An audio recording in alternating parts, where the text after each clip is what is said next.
Okay बच्चों, last class में हम लोगों ने कंप्लीट किया था अपना टाइप्स ऑफ जो हाइड्राइड्स होते हैं।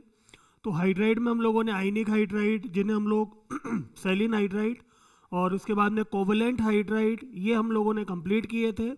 ठीक है, अब हम लोग आगे डिस्कस करते हैं आइस के बारे में। बेसिकली आइस जो है वो अपना वाटर का ही एक सॉलिड फॉर्म होता है। तो हम लोग आइस के स्ट्रक्चर, या हम लोग सीधे वाटर के स्ट्रक्चर की बात करते हैं, उसमें अपन तीनों ले लेंगे। तो जैसे हम लोग स्टार्ट करते हैं अभी स्ट्रक्चर ऑफ आइस, ठीक है ना। हम लोग स्टार्ट करते हैं अभी स्ट्रक्चर। तो देखो बच्चों, अब अपना टॉपिक है स्ट्रक्चर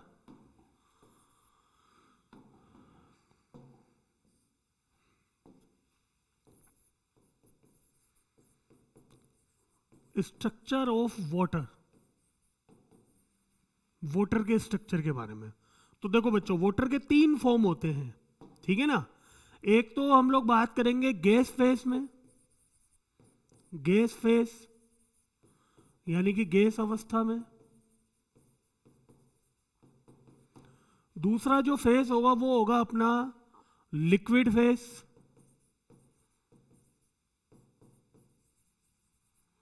यानी कि द्रव अवस्था। ठीक बच्चों, एक तो हो गया अपना गैस, गैस अवस्था में किस प्रकार का स्ट्रक्चर होगा, और फिर इसका द्रव अवस्था में किस प्रकार स्ट्रक्चर होगा। फिर इसके बाद में अपन बात करेंगे इसका सॉलिड फेस, सॉलिड फेस, ठीक है ना, यानी कि ठोस अवस्था के अंदर। तो इसमें बेसिकली हम लोग बात करेंगे आइस की। ठीक है, तो देखो, तो ये तीन बातें हैं वाटर के बारे में कि वाटर का जो स्ट्रक्चर इंपॉर्टेंट है। पेपर में इससे रिलेटेड कुछ बातें पूछी जाती है, तो हमें बेसिकली तीनों में कंपैरिजन आना चाहिए कि अगर हम लोग स्ट्रक्चर ऑफ वाटर की बात करें तो गैस अवस्था में इसका किस प्रकार से स्ट्रक्चर होता है, द्रव अवस्था में इसका किस प्रकार से स्ट्रक्चर होता है, और इधर यहाँ पे ठोस अवस्था में किस प्रकार से स्ट्रक्चर होता है। तो देखो बच्चों, गैस अवस्था में जो वाटर का मॉलिक्यूल होता है वो एक डिस्क्रीट मॉलिक्यूल की तरह एग्जिस्ट करता है। डिस्क्रीट मॉलिक्यूल मतलब डिस्क्रीट मॉलिक्यूल जिसमें मॉलिक्यूल अलग अलग होते हैं, ठीक है ना। तो इसके अंदर क्या होता है कि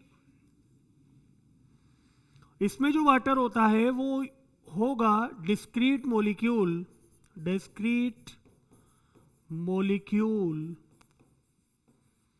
डिस्क्रीट मॉलिक्यूल, या हम लोग यहां पे लिखे discrete unit of, discrete unit of H2O molecule.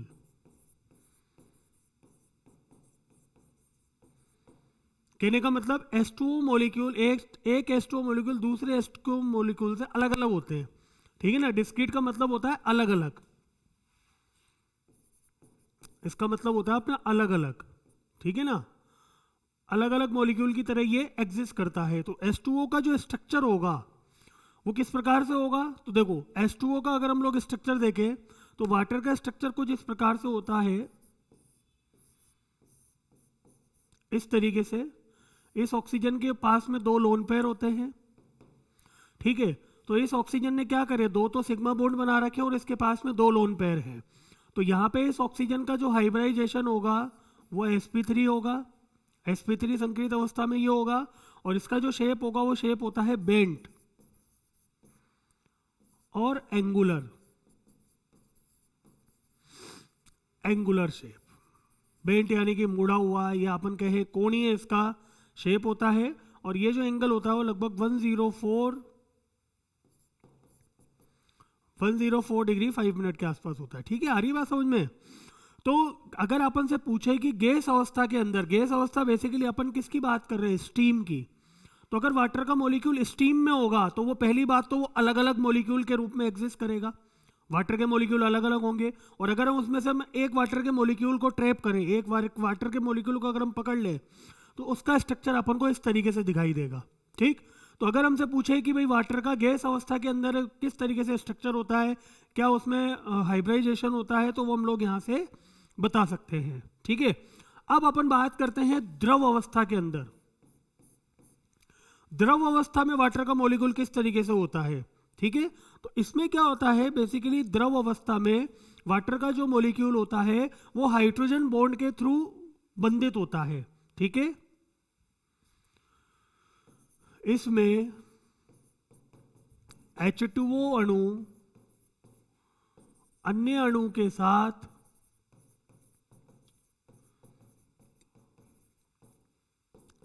Hydrogen bond से जुड़ा होता है।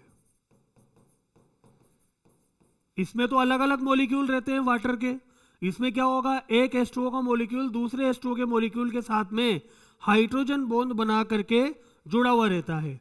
तो देखो हाइड्रोजन अपना H2O का स्ट्रक्चर ऐसा है, अभी अभी हमने देखा, ठीक है, आ रही बात समझ में। इसमें H2O का मॉलिक्यूल इस तरीके से है। अब जो दूसरा वाटर का मॉलिक्यूल होगा वो कुछ इस तरीके से होगा। तो ये वाला हाइड्रोजन इस ऑक्सीजन के साथ में, ये देखो ये हाइड्रोजन बंध से ये जुड़ गया है, ठीक है। इसी तरीके से एक दूसरा मॉलिक्यूल होगा HOH, तो ये यहां पर भी देखो ये इस तरीके से हाइड्रोजन बंध से जुड़ा हुआ है। तो बेसिकली द्रव अवस्था में क्या होता है कि वाटर के मॉलिक्यूल एक दूसरे के साथ में एसोसिएट होते हैं through hydrogen bonding. Water molecule are associated through hydrogen bonding. तो यहां पे बेसिकली ये जो बॉन्ड आपको दिख रहे हैं ये डॉटेड वाले, इन बॉन्ड्स को हम लोग बोलते हैं हाइड्रोजन बॉन्ड। तो द्रव अवस्था के अंदर जो वाटर का मॉलिक्यूल होता है वो हाइड्रोजन बॉन्ड के द्वारा एक दूसरे से जुड़ा हुआ रहता है, ठीक है। तो ये तो ही हमारी द्रव अवस्था के अंदर इसके स्ट्रक्चर की बात। अब हम लोग अगर बात करें इसके सॉलिड फेज के अंदर, तो वाटर का जो क्रिस्टलाइन फॉर्म होता है, ठीक है ना, जल का क्रिस्टलीय रूप आइस है। अपन ये एक बात लिख सकते हैं, जल का क्रिस्टलीय रूप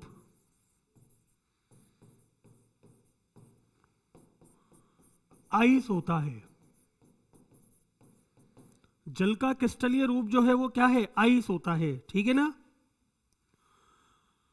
तो ice has highly ordered, ice has highly ordered, ice has highly ordered three-dimensional hydrogen bonded structure, three-dimensional hydrogen bonded structure। इस लाइन का क्या मतलब हुआ कि आइस के अंदर जो होगा वाटर के मॉलिक्यूल जो होंगे वो थ्री डायमेंशनली हाइड्रोजन बॉन्ड के थ्रू क्या रहेंगे, जुड़े हुए रहते हैं, ठीक है बच्चों। तो जैसे अब अगर हम लोग बात करें, ये वाटर है इस तरीके से, ठीक। अब ये जो ऑक्सीजन है यहां पे नीचे आपको दिख रहा है, इस ऑक्सीजन के पास में दो लोन पेयर होंगे इस तरीके से। अब जैसे मान लो ये एक और वाटर का मॉलिक्यूल हो गया, जैसा अपन इसके नीचे बनाए। आइस के स्ट्रक्चर की अगर हम लोग बात करें तो देखो ये वाला जो हाइड्रोजन होगा वो इस लोन पेयर के साथ में हाइड्रोजन बॉन्ड करेगा इस प्रकार से। ये जो डॉटेड लाइनें दिख रही हैं ये क्या है, अपने पास में हाइड्रोजन बॉन्डेड। फिर ये वाला ऑक्सीजन दूसरे हाइड्रोजन के साथ में हाइड्रोजन बॉन्ड से जुड़ा हुआ होगा, हरी बात समझ में। तो इस तरीके से ये हाइड्रोजन बॉन्डेड जो होते हैं, ठीक है ना, वो इस तरीके से जुड़े हुए रहते हैं। जैसे मान लो एक वाटर का मॉलिक्यूल अपन इधर ले लिए तो ये यहाँ पे ये हाइड्रोजन बॉन्ड बन जाता है, ठीक है, ये हाइड्रोजन इस तरीके से बन जाएगा। फिर इसके बाद में जैसे ये वाटर का मॉलिक्यूल हो गया। तो कहने का मतलब ये है कि आइस के अंदर जो हाइड्रोजन वाटर के मॉलिक्यूल होते हैं वो हाइड्रोजन बॉन्ड से जुड़े हुए रहते हैं। अब आपसे पूछा जाए कि बताओ एक मॉलिक्यूल कितने हाइड्रोजन बॉन्ड बनाता है। तो देखो अगर अपन एक मॉलिक्यूल की बात करें तो इसके ये दो लोन पेयर से यहाँ पे ये दो हाइड्रोजन बंध बन रहे हैं, इस हाइड्रोजन से भी एक हाइड्रोजन बंध बन रहा है, और ये हाइड्रोजन भी ऊपर किसी दूसरे वाटर के मॉलिक्यूल से हाइड्रोजन बंध से जुड़ा हुआ होगा। तो आप यहाँ पे देख सकते हैं कि एक हाइड्रोजन कितने हाइड्रोजन बंध बनाता है, एक वाटर का मॉलिक्यूल कितने हाइड्रोजन बंध बनाता है। ये नीचे जुड़ा हुआ होगा, ये भी नीचे जुड़ा हुआ होगा। तो इस वाटर के रेस्पेक्ट में अगर आप देखो तो ये एक हाइड्रोजन बंध, दूसरा, तीसरा और ये चौथा, यानी कि एक वाटर का जो अणु होता है वो 4 हाइड्रोजन बॉन्ड बनाता है, ठीक है ना। आइस के अंदर। ये एक इंपॉर्टेंट बात है, इसको हम लोगों को ध्यान रखना है। तो ये आपका एक स्ट्रक्चर का कंपैरिजन हुआ कि वाटर के 3 तरह के स्ट्रक्चर होते हैं, एक तो गैस अवस्था में, द्रव अवस्था में और ठोस अवस्था के अंदर किस तरीके से वाटर के मॉलिक्यूल एक दूसरे से जुड़े हुए रहते हैं।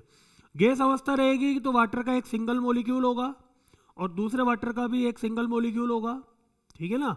और ये एक दूसरे से अलग अलग होते हैं, इनका स्ट्रक्चर sp3 होता है संकरण, और स्ट्रक्चर इनका बेंट या एंगुलर होता है। बेंट मतलब मुड़ा हुआ या कोणीय, इसको हम हिंदी में कहेंगे। द्रव अवस्था के अंदर वाटर के मॉलिक्यूल एक दूसरे से हाइड्रोजन बंध के द्वारा जुड़े हुए रहते हैं, ठीक है। और ठोस अवस्था के अंदर, पहली बात तो ठोस अवस्था जो होती है वो जल का एक क्रिस्टलीय रूप होता है, और जो आइस होती है, जो अपन आइस कहेंगे, वो this is the highly ordered 3D hydrogen bonded structure. इस प्रकार से ये आइस में जल के अणु इस प्रकार से जुड़े हुए रहते हैं। दूसरी बात, इसमें क्या होती है, कुछ वैकेंट स्पेस होती है। इस स्ट्रक्चर में अगर आप देखो तो देखो ये एक वैकेंट स्पेस आपको दिखाई दे रही है, यहां पे वैकेंट स्पेस। इसी की वजह से इसका क्या होता है, वॉल्यूम ज्यादा होता है, ठीक है ना। चलो इसको अपन अभी आगे डिस्कस करेंगे इस चीज को। तो देखो अब हम लोग आगे डिस्कस करते हैं कि हमने आइस के स्ट्रक्चर को देखा,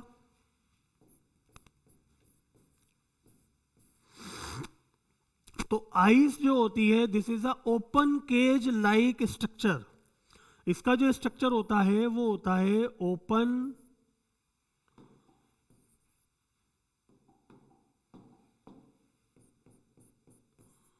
open cage like structure. Ice का स्ट्रक्चर किस प्रकार से होता है, खुले पिंजरे नुमा संरचना के अनुसार। इस अपन क्या बोलेंगे, खुले पिंजरे नुमा संरचना के अनुसार, ठीक है। और the density of ice is less than water. Density of ice is less than water. Density of ice is less than water. That is why ice float on water. That is why ice float on water.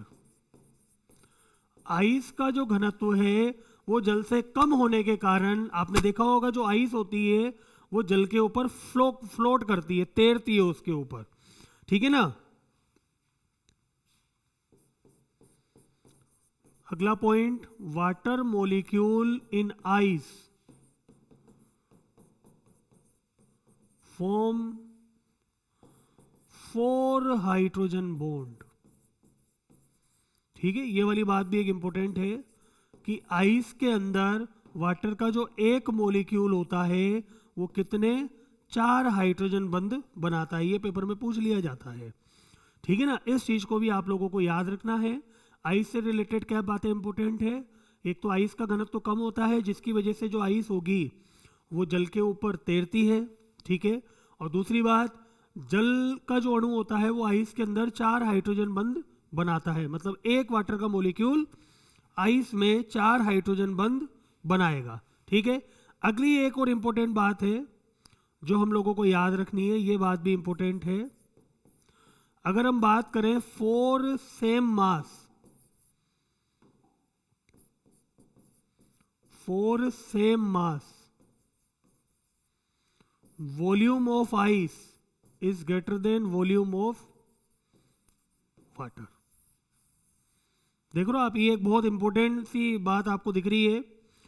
Ice यानी कि यहाँ पे ice किस form में होगा, solid form में, और water मतलब लिक्विड। देखो आप, मतलब ठोस का आयतन जो होता है वो द्रव के आयतन से अधिक होता है। ऐसा हर केस में नहीं मिलेगा आपको देखने को कि किसी ठोस का आयतन जो है वो जल के आयतन से अधिक है, उसकी द्रव अवस्था के आयतन से अधिक है। 4 सेम मास की अपन बात कर रहे हैं क्योंकि ऐसा इसलिए वॉल्यूम आइस का ज्यादा क्यों है, ठीक है। अगर मान लो अपन ने 18 ग्राम आइस लिया है और 18 ग्राम ही जल लिया है, यानी कि दोनों का मास अगर हमने सेम लिया है, तो दोनों के सेम मास के लिए अगर हम लोग वॉल्यूम को कंपेयर करें, है ना, अगर अपन यहां पे लिखे for 18 gram water and 18 gram ice. तो हम यहां पे लिखेंगे volume of ice will be equal to mass upon density, और यहां पर लिखेंगे volume of water will be equal to mass upon density. तो देखो दोनों का मास तो सेम है। अगर हम एम की बात करें मास की, वो तो दोनों के लिए क्या है, इसके लिए भी 18 ग्राम है और इसके लिए भी 18 ग्राम है, तो दोनों का मास तो सेम है। लेकिन अभी अभी हमने देखा कि जो डेंसिटी ऑफ आइस होती है वो लेस देन होती है और डेंसिटी ऑफ वाटर क्या होगी, वो ज़्यादा होगी। तो आप देख सकते हो फॉर सेम मास के लिए density of ice is less than होती है तो इसका वॉल्यूम ज़्यादा हो जाएगा, और वाटर की डेंसिटी ज़्यादा होती है तो इसका वॉल्यूम ऑफ वाटर क्या होगा, कम होगा। तो हम यहां से ये बात देख सकते हैं कि वॉल्यूम ऑफ आइस, यहां से हम ये बात देख सकते हैं कि volume of ice is greater than volume of water. आ रही बात समझ में कि volume of ice is greater than volume of water. ठीक है, तो ये अपने एक कंपैरिजन से रिलेटेड बातें हुई कि किस प्रकार से अपना ये जो आइस और वाटर होता है। ठीक है ना, ये एक भी इंपॉर्टेंट लाइन है जो आप लोगों को याद रखनी है। ठीक है, इसके बाद अब हम लोग आगे मूव करते हैं। एक चीज और ध्यान रखना, आप छोटी सी बात मैं आपको बता देता हूं, oxide of hydrogen, oxide of hydrogen. तो देखो हाइड्रोजन के जो ऑक्साइड की अगर हम लोग बात करें, जैसे वाटर है H2, अभी इसके स्ट्रक्चर वगैरह हम लोगों ने तीनों अवस्था के अंदर देख लिए। तो देखो एक तो होता है H2O और एक होता है D2O। पढ़े थे ना, ये हाइड्रोजन का एक आइसोटोप होता है D2O, जिसे अपन ड्यूटेरियम बोलते हैं। ठीक, तो अगर अपन इसके मास की कंपेयर करें कि H2O और D2O का मास क्या होगा, तो अगर हम इसका मोलर द्रव्यमान लें, मोलर द्रव्यमान, तो H2O का मोलर द्रव्यमान कितना होगा 18, और D2O का मोलर द्रव्यमान कितना होगा 20। H2O का मोलर द्रव्यमान होता है 18 और D2O का मोलर द्रव्यमान 20, यानी कि उसका मोलर द्रव्यमान जो है वो हेवी वाटर का, D2O का, वो अपने जो वाटर होता है सिंपल वाटर उससे कुछ ज़्यादा होता है। तो देखो अगर इसका मास ज़्यादा है तो मास ज़्यादा होने से इसके कुछ भौतिक जो गुणधर्म होते हैं उनमें भिन्नता होती है। भौतिक गुणों में क्या होती है, भिन्नता होती है। अगर हम आइस का मेल्टिंग पॉइंट लें, आइस का अगर हम मेल्टिंग पॉइंट की बात करें तो वो होता है 273 केल्विन, यानी कि 0 डिग्री सेल्सियस। और अगर हम बॉइलिंग पॉइंट की बात करें, बॉइलिंग पॉइंट ऑफ वाटर वो होता है अपना 373 केल्विन। अगर यही चीज अगर अपन हेवी वाटर के लिए बात करें तो चूंकि इसका मास थोड़ा सा ज्यादा है, तो मास ज्यादा होने के कारण इसके मॉलिक्यूल के बीच में अट्रैक्शन फोर्स ज्यादा होगा। मॉलिक्यूल के बीच में क्या होगा, अट्रैक्शन फोर्स ज्यादा होगा। ठीक है ना, तो अब इसका जो मेल्टिंग पॉइंट होगा D2O का वो थोड़ा सा ज्यादा हो जाएगा 274 केल्विन, और ये हो जाएगा 374 केल्विन, मतलब स्लाइटली इंक्रीज हो जाता है।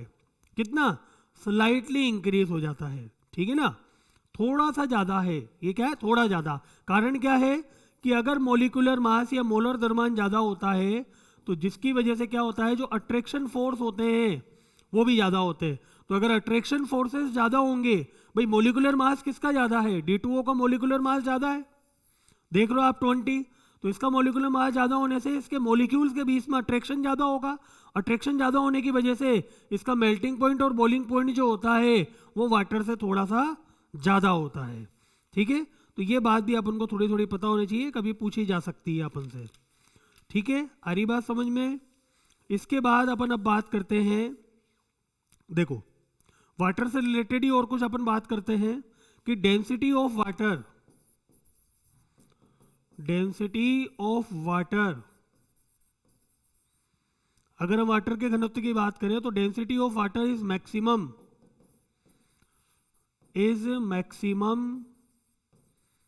Eight 4 degree Celsius. Density of water is maximum at 4 degree Celsius, और ये जो वाटर की डेंसिटी होती है ये होती है 1 ग्राम पर ml। ये वाटर की डेंसिटी क्या होती है, 1 ग्राम पर ml होती है, ठीक है।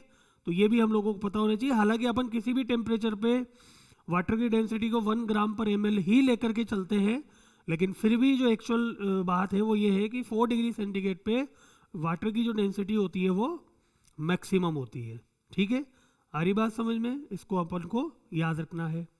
इसके बाद अब हम लोग बात करते हैं आगे। देखो, polar nature of water, H2O की ध्रुवीय प्रकृति, ध्रुवीय प्रकृति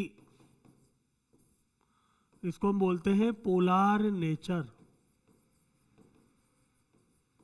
polar nature of water. Water का क्या होता है? पोलार नेचर होता है। भाई वाटर का स्ट्रक्चर अभी हमने देखा, ये इसका स्ट्रक्चर है H2O का, ठीक है। ये 2 लोन पेयर है इसके पास में।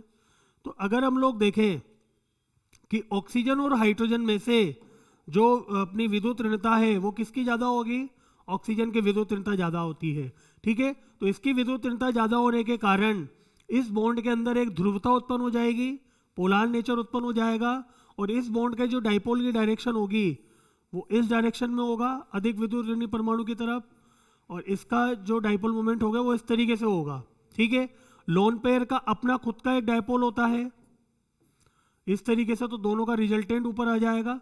तो आप देखो इस बॉन्ड के कारण, इन दोनों बॉन्ड के कारण जो डाइपोल मोमेंट है वो ऊपर की तरफ है, और इन लोन पेयर का रिजल्टेंट भी क्या है? ऊपर की तरफ है। तो अल्टीमेटली इस मॉलिक्यूल के लिए जो म्यू नेट होगा वो नॉट इक्वल टू 0 होगा।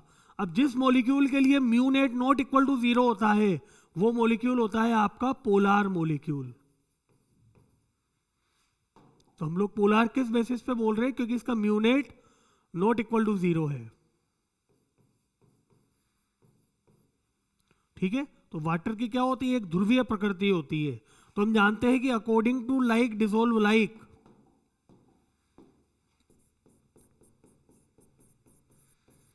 According to like dissolve like,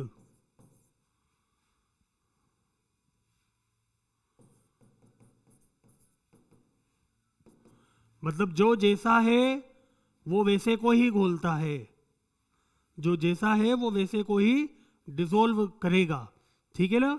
तो वाटर की ध्रुवीय प्रकृति होने के कारण यह क्या करता है? आयनिक यौगिकों को व ध्रुवीय यौगिकों को आसानी से घोल लेता है, ठीक है। तो आप लिख सकते हैं water can dissolve, water can dissolve, water can dissolve ionic compound and polar compound, ionic compound and polar compound, water can dissolve ionic compound and polar compound easily, क्योंकि जल की प्रकृति भी क्या है? ध्रुवीय है, और ये भी ध्रुवीय प्रकृति के होते हैं। आयनिक यौगिक तो होते ही है, प्लस और माइनस होता है इन पे, और जो ध्रुवीय अणु होते हैं उनके ऊपर भी चार्ज डेवलप होता है, ठीक है। तो इस तरीके से जो वाटर अपनी प्रकृति के कारण इनको अपने में घोल लेता है, ठीक है ना।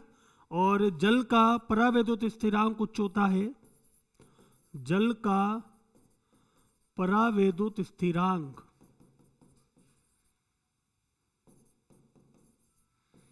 जिसे अपन बोलते हैं डाई इलेक्ट्रिक कांस्टेंट,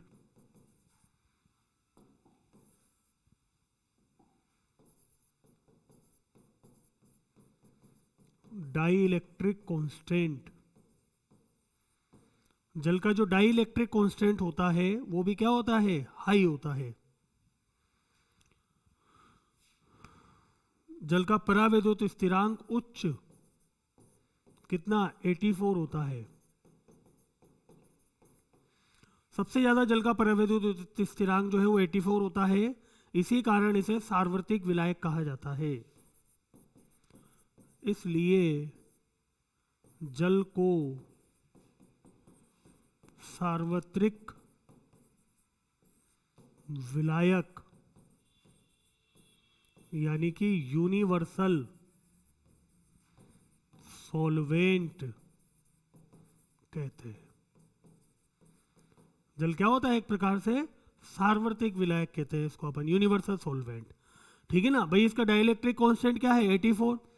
तो 84 इसका डाइलेक्ट्रिक कांस्टेंट है, तो यानी कि ये क्या करेगा बेसिकली, इसमें घुलने वाले जो आयनिक यौगिक होंगे उनके आयनिक यौगिकों के मध्य में 84% आयनिक अट्रैक्शन को कम कर देगा। भाई आप जिस चीज को जल में घोल रहे हो तो पहले उसके बीच में जो अट्रैक्शन है उस मॉलिक्यूल के बीच में, उस आयनिक कंपाउंड के बीच में, उस आयनिक कंपाउंड के बीच में अट्रैक्शन को ब्रेक करना पड़ेगा। भाई जब पुराने रिश्ते टूटेंगे तभी तो नए रिश्ते बनेंगे। तो आयनिक यौगिक आपस में इलेक्ट्रोस्टैटिक फोर्स से जुड़ा हुआ रहेगा, तो आप पहले जब उस फोर्स को ब्रेक करोगे तभी वो वाटर के साथ में इंटरेक्ट करेगा। तो वाटर की डाइलेक्ट्रिक कांस्टेंट प्रॉपर्टी हाई होने के कारण, 84 होने के कारण, यह इसमें घुलने वाले आयनिक यौगिकों के मध्य में जो आकर्षण होता है उसको 84% तक कम कर देता है। ठीक है, इसलिए ही इसके अंदर ये जो अपन इसको यूनिवर्सल सॉल्वेंट बोलते हैं। मैक्सिमम रिएक्शन जो होती है वो हम लोग जल के साथ ही कराते हैं, उसका रीजन ये है। ठीक है, तो ये भी एक इंपॉर्टेंट बात थी। इसके बाद अब हम लोग बात करते हैं formation of hydrated compound.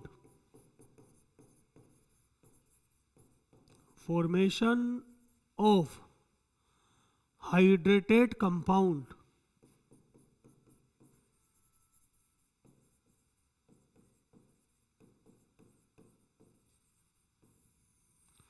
Formation of hydrated compound.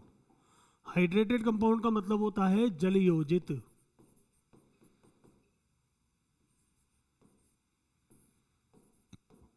जल योजित यौगिकों,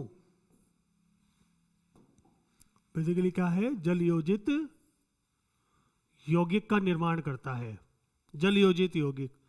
तो देखो जल योजित यौगिक क्या होते हैं वो हम लोग बात करते हैं। इसमें पहला तो होता है कोऑर्डिनेट वाटर।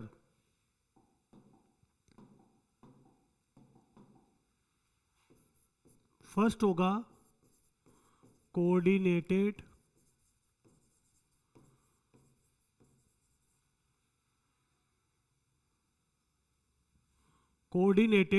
वाटर। ठीक है ना। दूसरा होता है हाइड्रोजन बॉन्डेड वाटर।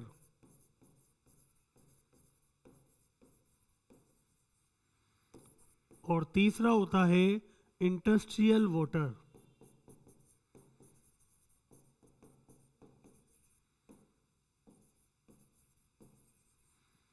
ठीक है, देखो तीन प्रकार के जल है अपने पास में। एक तो होगा कोऑर्डिनेटेड यानी कि उप सह संयोजित जल, एक होता है अपना हाइड्रोजन बंधित जल, और एक होता है अंतराकाशी जल। अंतराकाशी जल ये पहले भी आया था इंडस्ट्रियल, ये मैंने आपको पहले भी समझाया था। तो देखो ये इंपॉर्टेंट है, ध्यान रखना। ये चीज इंपॉर्टेंट है कि जल जो होता है इस प्रकार से तीन प्रकार के यौगिक बनाता है। एक तो कोऑर्डिनेटेड वाटर, मतलब वाटर उसमें कोऑर्डिनेट बॉन्ड बनाएगा, एक उपसहसंयोजक बंध बनाएगा। जैसे इसका अगर अपन एग्जांपल लें, फर्स्ट वाले का एग्जांपल CrH2O6 3+, CrH2O6 3+, या फिर अपन इसको ले सकते हैं एक और एग्जांपल NiH2O6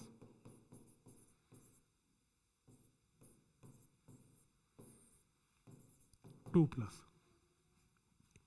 तो ये एक प्रकार से संकुल यौगिक होते हैं। संकुल यौगिक ये हम लोग पढ़ेंगे आगे चैप्टर में। तो संकुल यौगिकों में ये पहला वाला जो आपको धातु दिख रहा है इसको हम लोग बोलते हैं केंद्रीय धातु, और इसके साथ में ये जल का अणु जुड़ा हुआ है।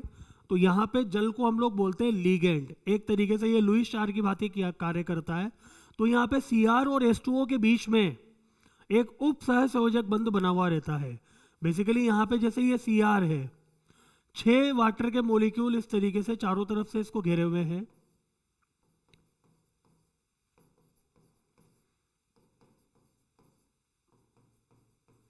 तो और ये जो वाटर के मॉलिक्यूल होते हैं ये इस केंद्रीय धातु परमाणु के साथ में, ये अपना केंद्रीय धातु परमाणु है और जल का अणु इसके साथ में इस तरीके से बंध बनाता है। ये जो बंध मैं आपको दिखा रहा हूं, और इस बंध की शक्ल देख के आप इसको पहचान सकते हो कि ये जो बंध होता है ये होता है उप सहसंयोजक बंध। तो यहाँ पे जल का अणु जो होता है वो केंद्रीय धातु परमाणु के साथ उप सहसंयोजक बंधित द्वारा बंधित होता है। तो यहाँ पे जो जल जो है वो बेसिकली एक तरीके से कोऑर्डिनेटेड वाटर की तरह बिहेव कर रहा है।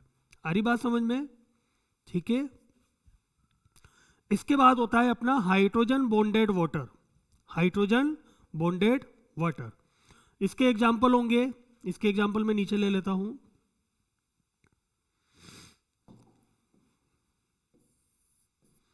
इसके एग्जाम्पल होंगे ब्लू विट्रोल।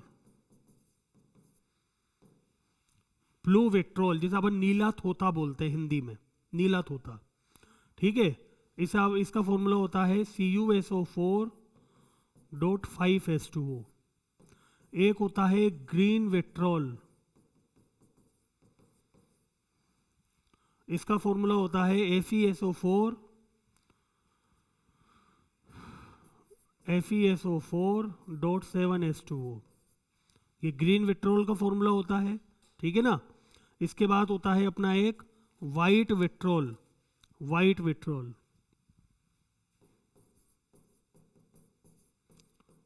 वाइट विट्रोल, ये इनके कुछ फेमस नेम हैं। ZnSO4.5H2O। तो देखो ये तीन प्रकार के यौगिक आपको दिख रहे हैं, ठीक है।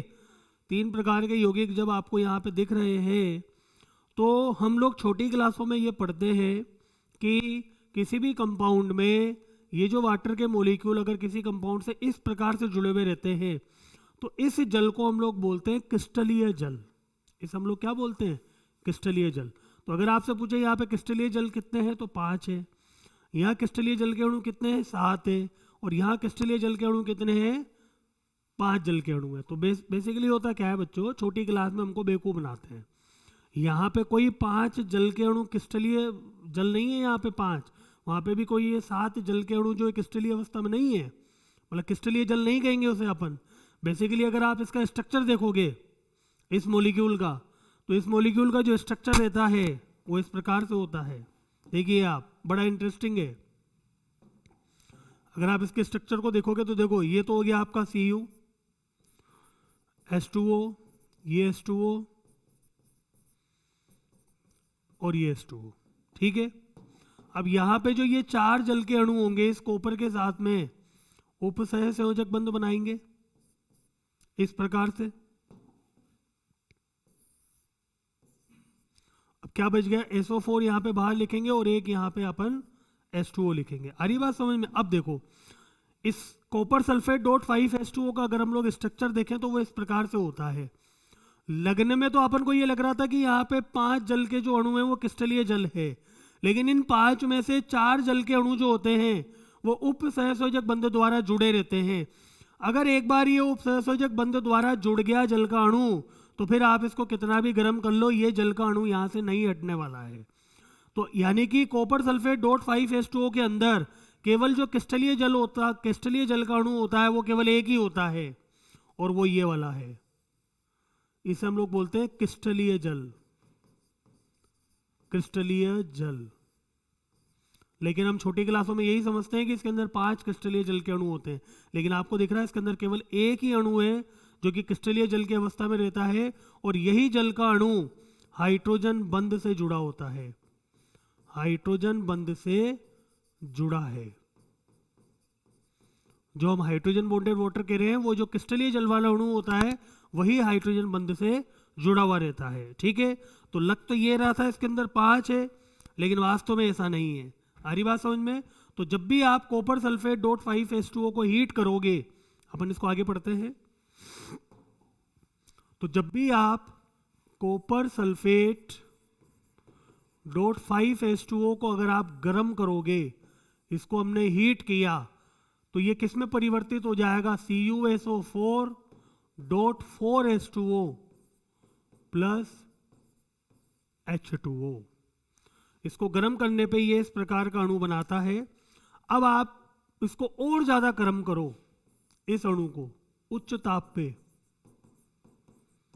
तब ये यहां पे आपको मिलेगा कॉपर सल्फेट, यानी कि शुष्क कॉपर सल्फेट, जिसे हम लोग बोलते हैं एनहाइड्रस, ठीक है।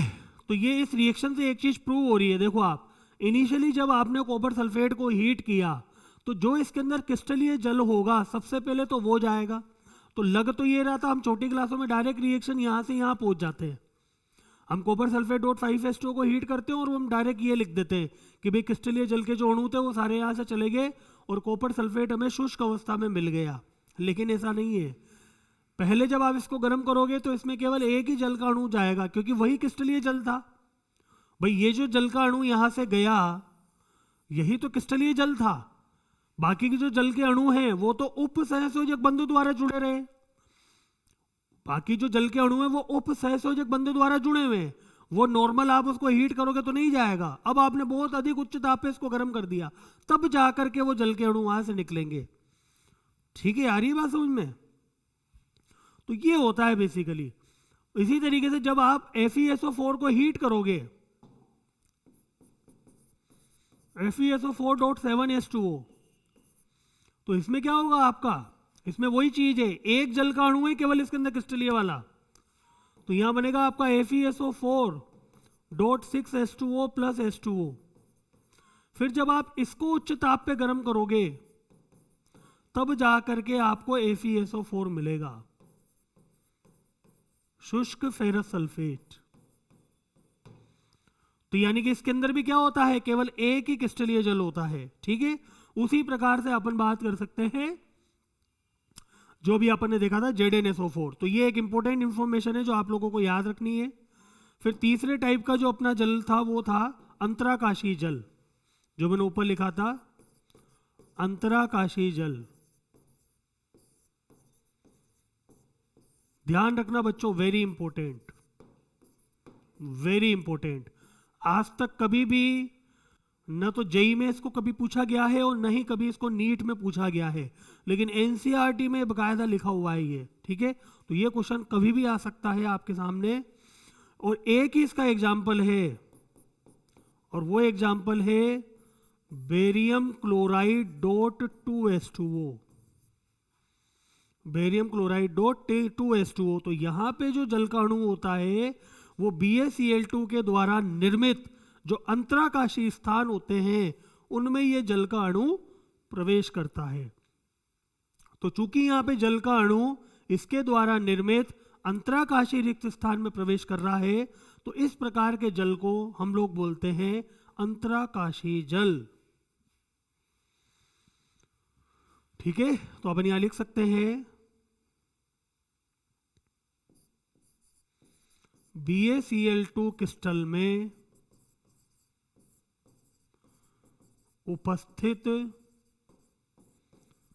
अंतराकाशीय यानी कि इंटरस्टिशियल अंतराकाशीय स्थान में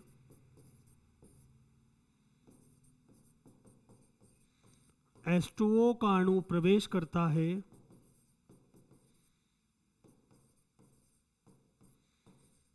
प्रवेश करता है। हरी बात समझ में? तो BaCl2 का जो क्रिस्टल होता है उसमें उपस्थित जो अंतराकाशीय स्थान होंगे, उस अंतराकाशीय स्थान के अंदर ये जल का अणु उसमें प्रवेश कर जाएगा, और इसीलिए ही अपन इस जल के अणु को यहाँ पे अंतराकाशीय जल कहते हैं। और ये इसका एक इकलौता एग्जाम्पल है। तो आप सोच सकते हो एक ही एग्जाम्पल है और एनसीईआरटी में भी दिया हुआ है और कभी आज तक जेई में और नीट में नहीं पूछा गया है, तो फिर ये अपने लिए बहुत महत्वपूर्ण हो जाएगा। तो इस बात को आप लोग ध्यान रखें, ये पेपर में कभी भी पूछा जा सकता है।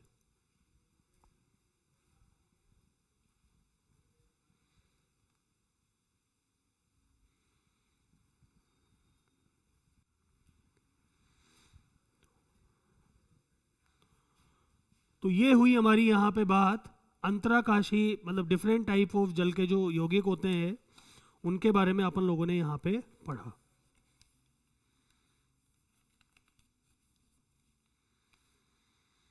ठीक है, तो इसके बाद अब हम लोग स्टार्ट करते हैं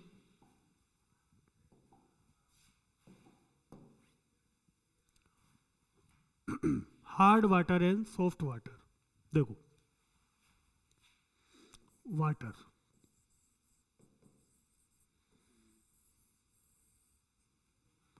ठीक है, तो देखो एक तो होता है हार्ड वाटर और एक होता है सॉफ्ट वाटर। कठोर जल और मृदु जल, इसे हम लोग कहेंगे कठोर जल, और इसे हम कहेंगे मृदु जल। तो क्या होते हैं ये? कठोर जल से क्या तात्पर्य है, मृदु जल से क्या तात्पर्य है? तो अगर अपन दोनों में अंतर करें कि कठोर जल क्या है भाई और मृदु जल क्या है, तो सीधी सी बात है शब्दों में कि ऐसा जल जिसमें कपड़े धुल जाते हों, ऐसा जल जिसमें हम लोग कपड़े धो सकते हों, तो उस जल को तो हम लोग कहेंगे मृदु जल। और ऐसा जल जिसमें आप कपड़े नहीं धो सकते, तो उसे हम लोग कहेंगे कठोर जल। ठीक है ना? अब कठोर जल में अगर आप कपड़े नहीं धो सकते, तो देखो जब भी आप लोग कपड़े धोते हो, हालांकि आप धोते हो या नहीं धोते हो एक अलग बात है, लेकिन कपड़े धोते समय आपने देखा होगा झाग बनते हैं, झाग। तो अगर आप इसमें कपड़े नहीं धो सकते हो तो डेफिनेटली यहाँ झाग नहीं बनेंगे, और यहाँ पे अगर आप कपड़े धो सकते हो तो डेफिनेटली यहाँ झाग बनते होंगे। ठीक है ना? तो यानी कि ऐसा जल जो साबुन के साथ झाग बनाता है उसे तो हम कहेंगे मृदु जल, और ऐसा जल जो साबुन के साथ झाग नहीं बनाता है उसे हम लोग कहेंगे कठोर जल, सीधी भाषा में। ठीक है? तो अपन यहां पे लिखेंगे water which do not generate foam, water which do not generate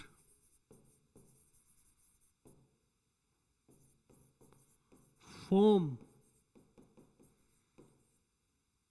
with soap. यानी कि ऐसा जल जो साबुन के साथ झाग नहीं बनाता है। आ रही बात समझ में? ये क्या है बेसिकली अपना फोम का मतलब, जो झाग नहीं बनाता है उसे हम लोग कहेंगे कठोर जल। और the water which easily generate foam, और यहां हम लिखेंगे water which easily generate foam with soap, उसे हम लोग क्या कहेंगे? Soft water. ठीक है? अब हार्डनेस ऑफ वाटर किसकी वजह से होती है? अब अपन यहां पे लिखे हार्डनेस ऑफ वाटर। तो हार्डनेस ऑफ वाटर किसकी वजह से होती है? Due to presence of soluble salt, due to presence of soluble salt. इसमें कुछ विलयशील लवण होते हैं जो जल में घुले हुए रहते हैं, तो उन विलयशील लवणों के कारण जल में कठोरता उत्पन्न होती है, जल में कठोरता उत्पन्न होती है। और ये जो हार्डनेस होती है बच्चों, ये भी दो प्रकार से होती है। एक हार्डनेस तो होगी जो कि टेम्परेरी होगी,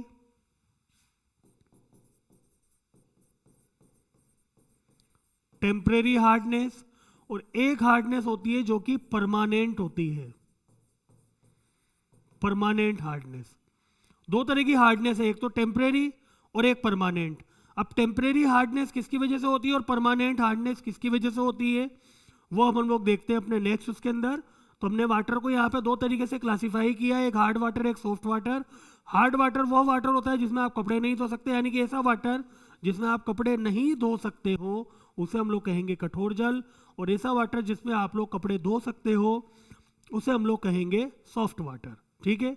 अब दो तरीके से वाटर की हार्डनेस होती है, एक होती है टेम्परेरी और एक होती है परमानेंट।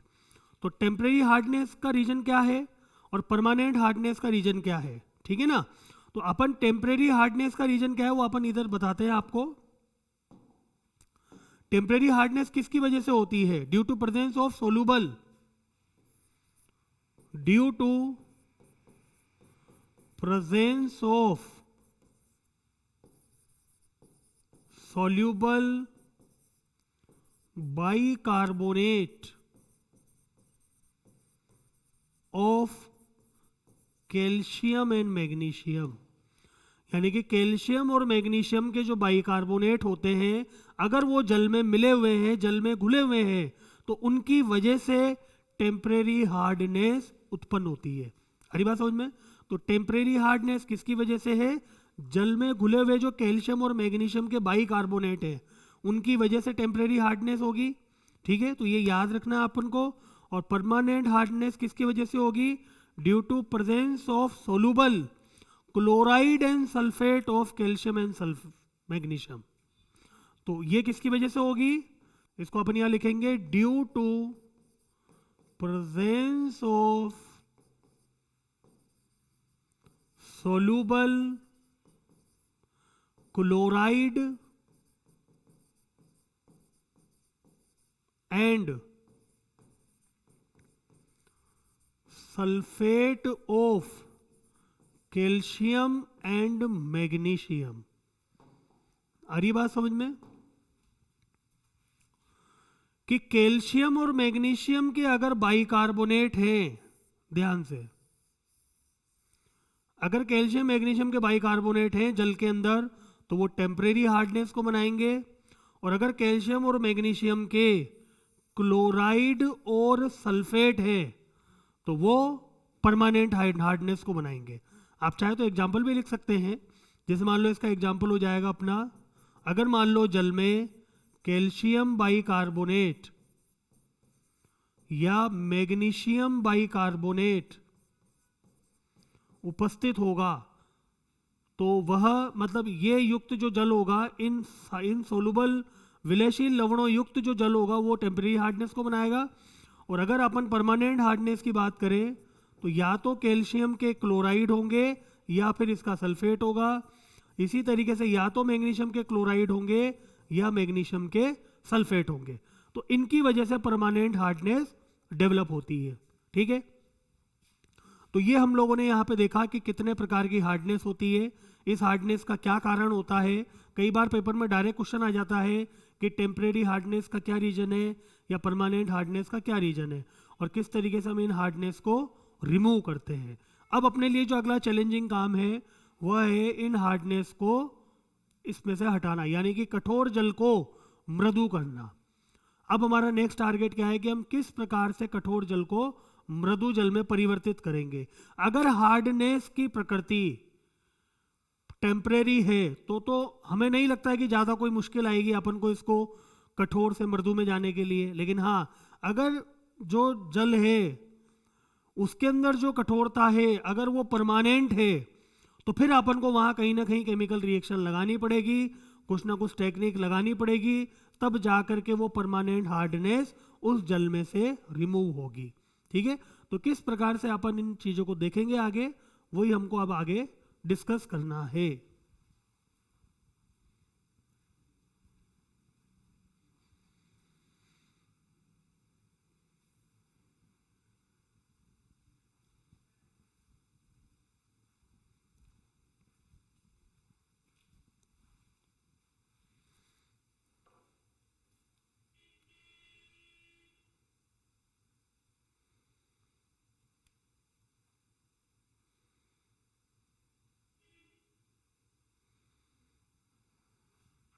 ठीक है,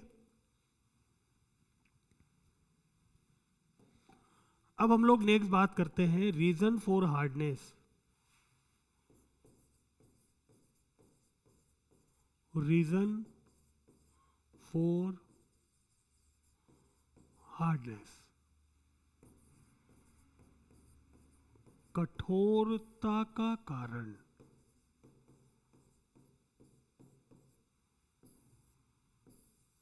क्या है भाई कठोरता का कारण?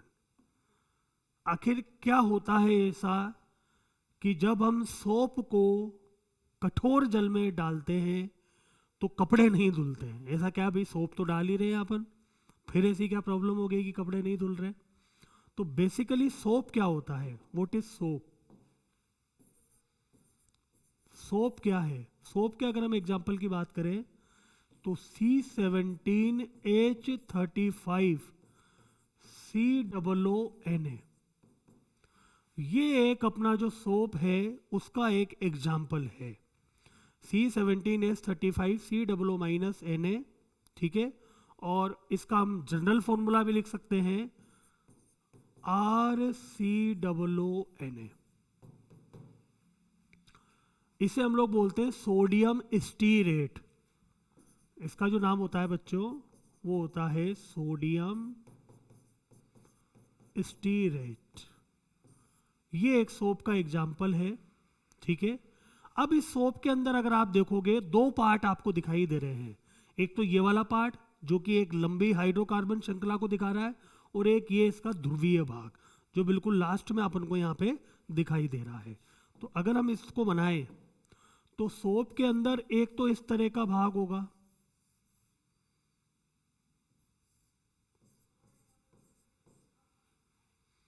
ये एक लंबी हाइड्रोकार्बन चेन है और ये एक इसका ध्रुवीय भाग है, ठीक है। तो इसे ये एक अध्रुवीय हाइड्रोकार्बन चेन है, ये क्या है अध्रुवीय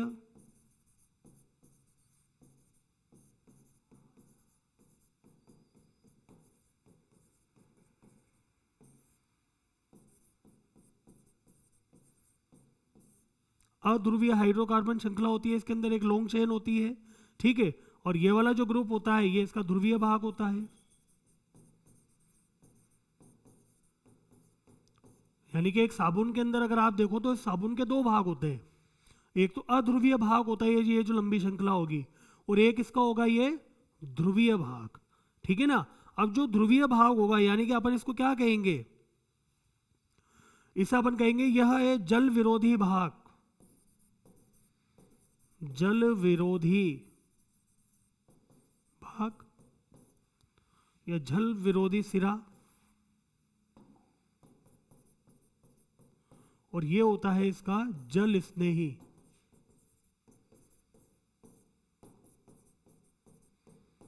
तो भाग है ना, इसे हम लोग बोलेंगे hydrophobic, hydrophobic and this is hydrophilic and.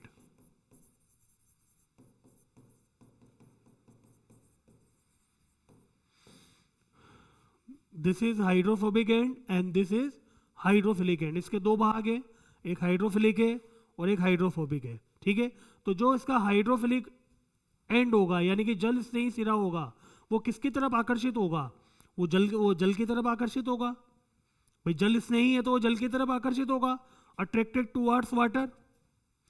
भाई दिस जो पार्ट है this is attracted towards water. ये क्या होगा, जल की तरफ आकर्षित होता है, और अध्रुवीय सिरा जो होता है वो जल की तरफ आकर्षित नहीं होता है। तो अब होता क्या है कि जैसे मान लो ये आपका जल है,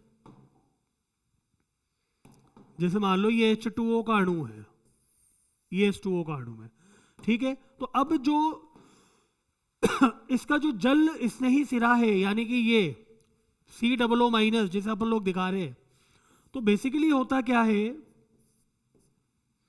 इस प्रकार से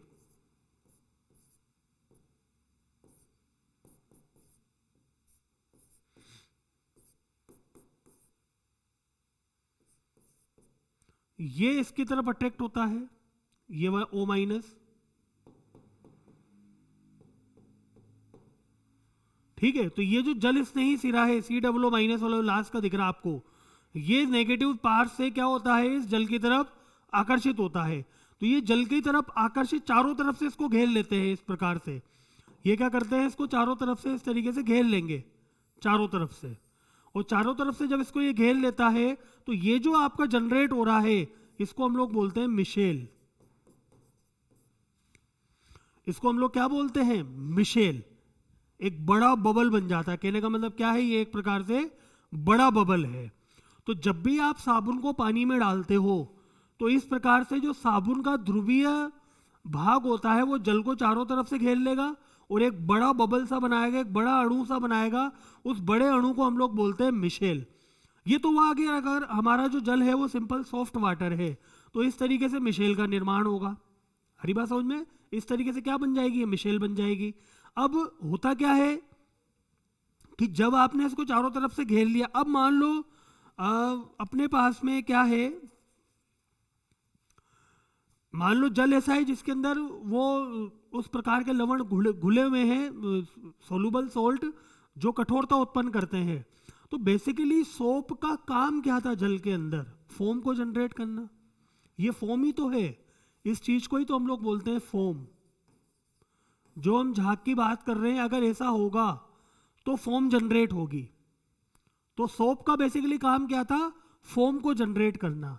अब मान लो अगर इसके अंदर कैल्शियम +2 आयन और मैग्नीशियम +2 आयन प्रेजेंट हैं ऑलरेडी, तो अब वो कैल्शियम +2 आयन क्या करेगा?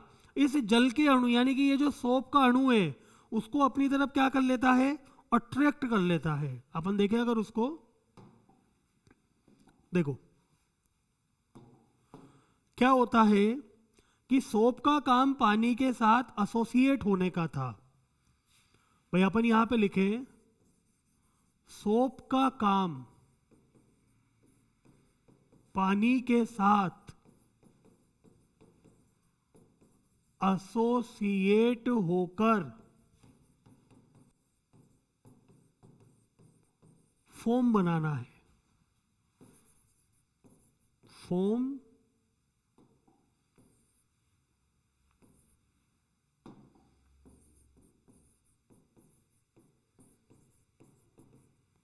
सोप का काम क्या है? पानी के साथ एसोसिएट होकर फोम बनाना है। ठीक है। अब जैसे मान लो आपका जो ये लंबी लंबी श्रृंखला है और इसके अंदर ये इसका ध्रुवीय सिरा है, ये जैसे सोप का अणु है। अब मान लो अगर कैल्शियम आयन प्रेजेंट है अपने पास में जल में, हमने जल लिया, उसके अंदर क्या प्रेजेंट है? Calcium +2 ion. अब देखो वाटर के ऊपर तो आंशिक चार्ज उत्पन्न होता है, भाई इसके ऊपर तो डेल नेगेटिव होगा, इसके ऊपर डेल पॉजिटिव होगा। लेकिन अगर मान लो कैल्शियम +2 प्रेजेंट है इस जल के अंदर, तो इसके ऊपर तो परमानेंट चार्ज है। तो ये क्या करता है भाई साहब? ये जो कैल्शियम +2 आयन होता है, इसको अपनी तरफ अट्रैक्ट कर लेगा सोप के अणु को। दिख रहा है? तो एक कैल्शियम का आयन दो सोप के अणु का, ये बेसिकली क्या आपका सोप है, ठीक है। और ये क्या है आपका? Hard water. और हार्ड वाटर में क्या प्रेजेंट है? Calcium +2 ion. तो ये कैल्शियम +2 आयन क्या करेंगे? सोप के अणु को इस प्रकार से अपनी तरफ अट्रैक्ट कर लेंगे। अब ये सोप का काम तो क्या था? इस जल के साथ में मिलकर फोम बनाना। लेकिन अगर कैल्शियम +2 आयन प्रेजेंट हुआ, तो ये सोप का अणु जल के पास जाने से पहले कैल्शियम +2 के द्वारा ये आकर्षित हो जाएगा। तो यानी कि अगर ये जल के साथ नहीं जाएगा तो फिर ये फोम जनरेट नहीं करेगा, ठीक है ना। तो यानी कि एक कैल्शियम +2 आयन जो होता है वो दो सोप के मॉलिक्यूल को ट्रैप करता है और फोम जनरेट नहीं करने देता। अपन यहां लिख भी सकते हैं कि एक कैल्शियम +2 आयन सोप के दो मॉलिक्यूल को ट्रैप करता है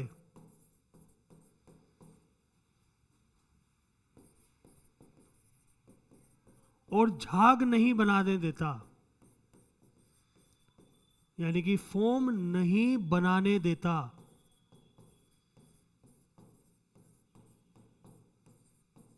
हरी बात समझ में? तो कठोर जल के कारण क्या प्रॉब्लम उत्पन्न हो जाती है? साबुन का काम क्या था? पानी के साथ में झाग बनाना। लेकिन अगर उसी पानी के अंदर कैल्शियम +2 आयन प्रेजेंट होंगे, तो फिर वो क्या करेंगे? सोप के अणु को अपनी तरफ अट्रैक्ट कर लेंगे और एक सोप का जो अणु है वो, एक सोप का जो अणु है, यानी कि अपन ये कहें कि एक कैल्शियम +2 आयन जो होता है वो सोप के दो अणु को ट्रैप करता है, अपनी तरफ आकर्षित कर लेता है। अगर कैल्शियम +2 ने इसको अपनी तरफ आकर्षित कर लिया तो फिर अब झाग नहीं बनने वाला है। और अगर झाग नहीं बनेगा तो फिर आपके कपड़े नहीं धुलेंगे।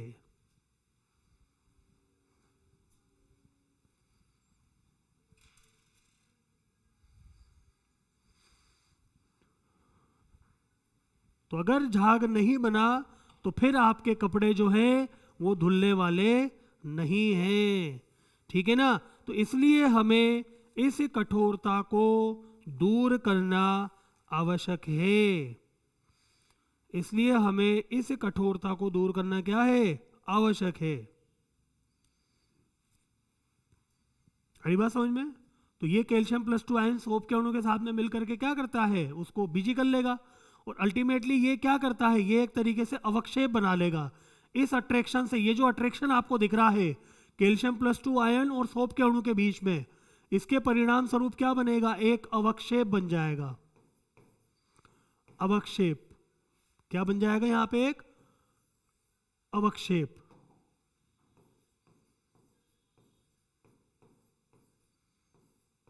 जिसे अपन बोलते हैं पीपीटी यानी प्रेसिपिटेट। तो आपका सोप खराब हो जाएगा और वो फिर इसके साथ में झाग नहीं देगा। अब हमारा टारगेट क्या है कि किसी भी तरीके से हम लोग जल में उपस्थित इन कैल्शियम +2 आयन या मैग्नीशियम +2 आयनों को इसमें से हटा दे, इसमें से रिमूव कर दे। ये अपना नेक्स्ट टारगेट है। ठीक है, तो किस प्रकार से हम इसको हटाएंगे, किस प्रकार से हम इस चीज को रिमूव करेंगे, वो अभी हम देखते हैं इसके आगे।